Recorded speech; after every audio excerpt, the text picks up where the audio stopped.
जो आम चिंताग्रस्त हो जाती से आयदर आमको दुख लगे ना क्रोध आसब ना भय आसब ना एंजाइटी आ व्यस्तता या छाड़देला कि ना किंतु गोटे बढ़िया सुंदर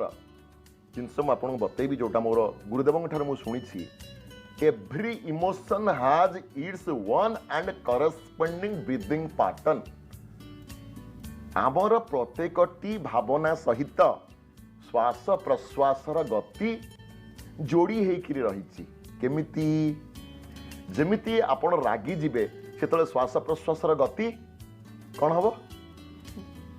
बढ़ी चलो जिते आपण शांति शोईक उठिले श्वास प्रश्वासर गति शांत हो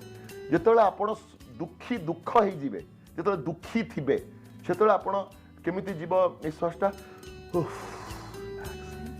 दुख रही गला आ जो आप सुखी थे भल न्यूज शुणवे इनकमिंग ब्रेथ से एक्टिव थाए बुझे ना तेणु प्रत्येकटी भावना सहित आमर श्वास प्रश्वासर गति जड़ित होकर अच्छी तेणु हठात से जो भाव में सिचुएसन आसब जदि किसी समय आम निजर श्वास प्रश्वास को 5-6 मिनट जदि आम अनुध्यान करें ताहले मन शांत हो जोटा कि गोटे छोटिया टिप्स टे